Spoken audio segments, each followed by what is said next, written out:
Olá! Que tal uma viagem de 500 anos para entender como a economia brasileira chegou até aqui? A gente vai mergulhar nas grandes viradas, nas rupturas, mas também naquilo que insiste em continuar, transformando o Brasil de uma simples colônia de exploração em um dos grandes jogadores da economia global. Vamos nessa? Olha, essa frase aqui é a chave para a gente entender tudo. A jornada do Brasil não foi uma linha reta, sabe? Foi, na verdade, uma série de tentativas, de experimentos, de crises e de adaptações, sempre naquela relação complicada com o centro do capitalismo mundial. É a história de uma nação que está sempre buscando o seu próprio caminho. Então, o nosso roteiro vai passar por 5 momentos fundamentais. Pense em cada um deles como um capítulo essencial, uma camada de história que vai nos ajudar a decifrar a estrutura econômica que a gente tem hoje.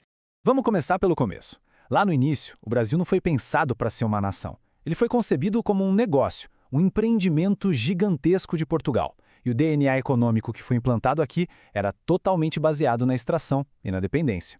Uma lógica que deixou marcas, viu? Marcas profundas e que duram até hoje. E o que sustentava essa lógica toda? O famoso tripé colonial. Latifúndio, ou seja, terra pra caramba na mão de pouca gente. Monocultura, com a economia inteira pendurada em um produto só, como o açúcar, e, claro, o trabalho escravo. Essa estrutura não só definiu como se produzia, mas moldou a sociedade brasileira, criando uma raiz de desigualdade e concentração de riqueza que, vamos ser sinceros, a gente sente até hoje. E aqui nesse slide, a gente vê uma diferença fundamental. Pensa no ciclo do açúcar. Era quase uma ilha de riqueza ali no litoral, totalmente voltada para fora para exportação. Agora o ouro? O ouro foi diferente. Como ele estava lá no interior de Minas Gerais, ele forçou a criação de estradas de comércio, de um mercado interno para abastecer a região das minas. Foi a primeira vez que o Brasil começou a se conectar por dentro. Ok, agora a gente dá um pulo para o século XIX. Com a independência, o Brasil precisava de um novo motor para sua economia. E esse motor veio na forma de um grãozinho escuro e cheiroso, o café. Ele não só dominou a economia, como também financiou a modernização do império e preparou o terreno para mudanças sociais gigantescas que levaram ao fim da escravidão e à proclamação da República. E aqui, pessoal, está o pulo do gato. Presta atenção na data. No mesmo ano em que o tráfico de escravos foi proibido de vez, a elite agrária correu e aprovou a Lei de Terras. Não foi coincidência. Foi uma jogada de mestre. Ao tornar quase impossível conseguir terra sem comprar, eles garantiram que os imigrantes europeus que vinham para substituir a mão de obra escravizada virassem empregados nas fazendas e não pequenos proprietários competindo com eles. E para atrair essa mão de obra, criaram o sistema de colonato. Mas aí acontece uma coisa que talvez eles não esperassem, mas que mudou o jogo. Ao contrário da pessoa escravizada que não consumia, o imigrante com salário comprava. Comprava sapato, tecido, ferramenta. Ali, no coração da economia do café, estava nascendo, quase sem querer, um mercado consumidor de massa. E essa foi a sementinha da futura industrialização do país. Aí vem a crise de 1929 e, pá, quebra tudo. O modelo do café não se sustentava mais.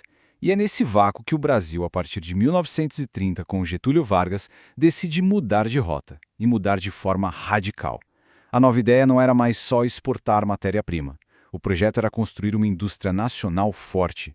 E quem ia comandar essa transformação era o Estado. E dá para ver direitinho como essa estratégia foi evoluindo.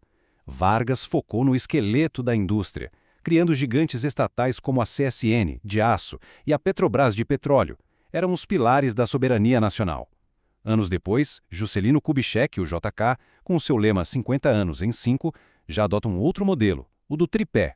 O Estado cuidava da infraestrutura, o capital nacional dos bens de consumo mais simples, e ele abriu as portas para o capital estrangeiro trazer as montadoras de carros e a indústria de eletrodomésticos.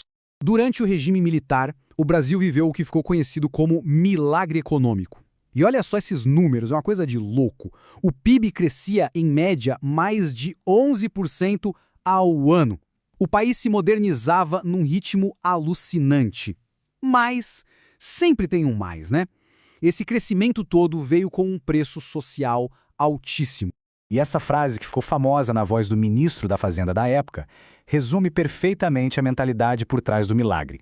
A prioridade total, absoluta, era o crescimento. A divisão da riqueza, a distribuição de renda, isso ficava para depois. O resultado? Uma concentração de renda brutal e um aumento gigantesco da desigualdade. Então, e a conta daquele bolo? Bom, ela chegou. Para continuar crescendo depois da crise do petróleo de 73, o governo apostou tudo em pegar rios de dinheiro emprestado lá fora. Só que aí, em 1979, os Estados Unidos, para controlar a inflação deles, subiram juros de forma radical. E a nossa dívida, que era em dólar e atrelada a esses juros, simplesmente explodiu. O país quebrou. E essa foi a semente da hiperinflação que ia assombrar o Brasil na década seguinte.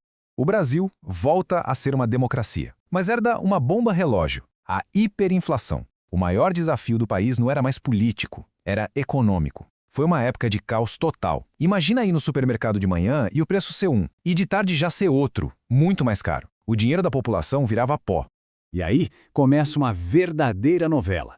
Foi um desfile de planos econômicos. Tinha plano com o nome de moeda, de ministro, de estação do ano. Todos eles tentavam congelar preços e salários na marra, mas não adiantava. A inflação sempre voltava, e voltava mais forte, acabando com a credibilidade dos governos e com a paciência de todo mundo. E para a gente ter uma ideia do tamanho do caos, esse número aqui é de assustar. Em 1993, a inflação chegou a quase 2.500% em um ano. Era simplesmente impossível planejar qualquer coisa. O futuro, uma poupança, um investimento, você não sabia nenhum valor do seu próprio salário. Até que, em 1994, surge uma solução que foi, sinceramente, genial. O Plano Real. Em vez de mais um congelamento, a equipe econômica criou uma moeda virtual, a Unidade Real de Valor, a URV. O pulo do gato foi esse. Os preços eram reajustados todo dia em URV, que era estável, enquanto as pessoas ainda pagavam na moeda antiga. Foi como se todo mundo passasse a usar uma calculadora invisível que convertia tudo para uma moeda estável. Quando o real de verdade foi lançado, ele só substituiu a URV e a estabilidade já estava na cabeça das pessoas. Foi o fim da hiperinflação.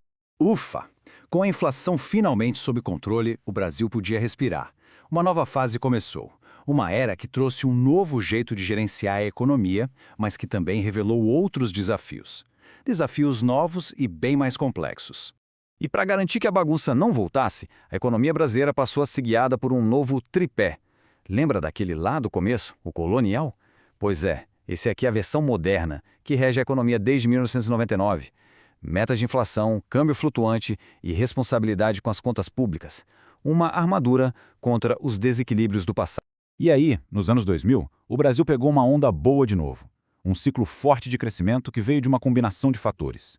De um lado, um cenário internacional perfeito, com a China comprando tudo que a gente produzia. Do outro, aqui dentro, políticas que botaram muito dinheiro na mão da população, como os programas sociais, os aumentos do salário mínimo e a expansão do crédito. O consumo bombou. Só que essa festa acabou. E acabou da pior forma possível, do que a gente chama de tempestade perfeita. O preço das commodities lá fora desabou. Aqui dentro, uma crise fiscal gravíssima, piorada por manobras que destruíram a confiança no governo, e, para completar, uma crise política gigantesca. A combinação desses três fatores mergulhou o Brasil na pior recessão da sua história. Isso nos traz para os dias de hoje, onde a gente vive uma situação bem curiosa. Por um lado, a indústria brasileira perdeu muito espaço, um processo que os economistas chamam de desindustrialização. Por outro, o nosso agronegócio virou uma potência mundial, super tecnológico, produtivo e competitivo. É o grande motor da nossa economia hoje. Então, quando a gente olha para trás, para essa jornada de 500 anos, não dá para negar. A grande vitória do Brasil foi ter derrotado o dragão da hiperinflação. Isso trouxe uma paz que a gente não conhecia. Mas o desafio de agora é outro, bem mais difícil. Como fazer a economia inteira se tornar mais produtiva para a gente finalmente escapar da armadilha de ser um país de renda média e dar o salto para o desenvolvimento. E tudo isso nos leva a uma grande questão, né? Depois de tantos ciclos, de tanta crise, de tanta transformação, o que o Brasil precisa fazer agora para finalmente destravar todo o seu potencial e construir um futuro com mais prosperidade para todo mundo? A história nos deu as lições. As respostas, como sempre, estão esperando para serem construídas.